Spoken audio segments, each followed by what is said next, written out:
Okay, so let's talk about something we've all dealt with. That one problem at work that just won't die, right? We have meeting after meeting, we try a bunch of quick fixes, and somehow we always end up right back where we started.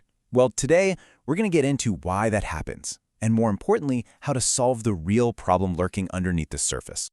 In this question, pulled from a real workplace forum, is just the perfect place to start. I mean, what a classic dilemma. On the surface, it seems like a technical problem, a bad idea. But if you really look at it, it's about something so much deeper. It's about people, power, and the fear of taking a risk.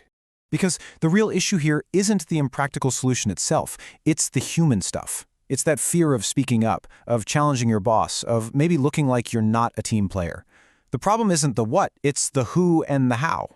And this is the trap we all fall into, right? We're busy, we want to look like we're getting things done, so we jump on the most obvious, visible symptom. But just treating a symptom, that never cures the disease. It just guarantees that the problem's going to pop up again, maybe looking a little different next time. So how do we break that cycle? How do we stop just replacing the blown fuse over and over again and actually figure out why the machine keeps overloading in the first place? Well, we need a way to dig deeper.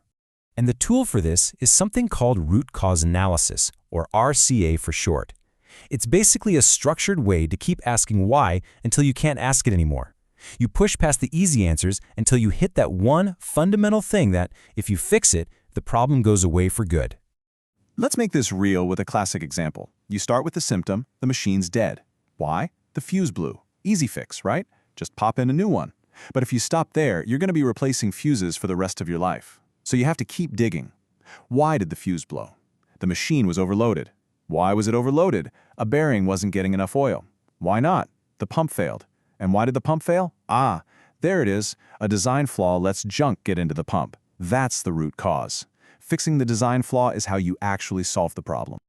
Okay, so finding the root cause is a huge step, but you can't stop there. Actually putting a solution in place requires a plan. Just winging it, especially when other people are involved, is a recipe for disaster.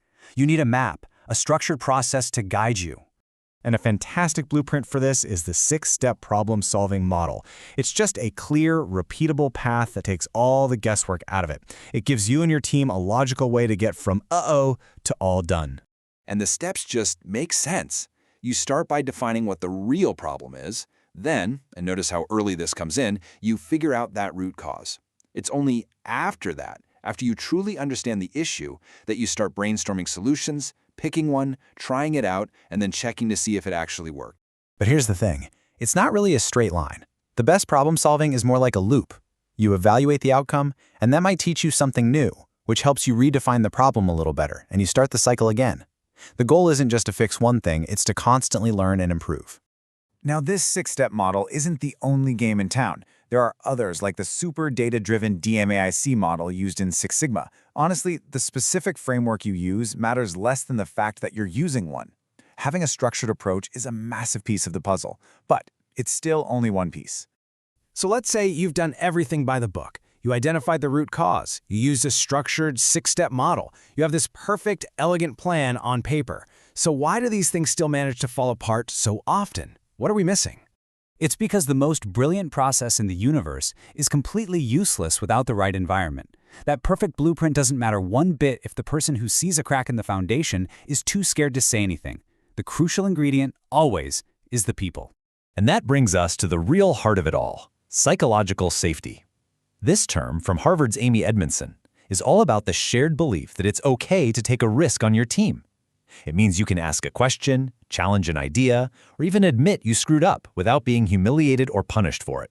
So let's circle all the way back to our starting question. That feeling in your gut, that fear of telling your boss their idea is impractical, that's not a character flaw. That is a giant flashing red light signaling low psychological safety. The root cause of the communication problem is a lack of safety. Now, a lot of people hear psychological safety and think it means being nice or lowering standards. It is the absolute opposite. When you have high standards but low safety, you get the anxiety zone, where everyone keeps their head down. But when you combine those same high standards with high safety, that's the high performance zone. That's where people challenge each other and where real innovation actually happens. So how do you get there? Well, you can't just send out a memo declaring, We are now psychologically safe. It's not a checklist item. It's a culture. And it has to be built, brick by brick, through the consistent actions of leaders. Here are 3 really practical things leaders can do. First, frame the work as a learning opportunity. Say things like, hey, we've never done this before, so we're going to need everyone's best thinking. Second, explicitly invite people in. Ask questions like, what are we missing, or who sees this differently? And third, and this one's huge, respond productively. When someone points out a problem, your first words have to be thank you, not who's to blame. Ultimately, solving the real problems at work comes down to having a good process to find the root cause and a culture of psychological safety that lets people actually use that process. So, as you go back to your own teams, ask yourself this powerful question from Amy Edmondson. Do your meetings make people smarter, or do they make them quieter? The answer to that question tells you pretty much everything you need to know.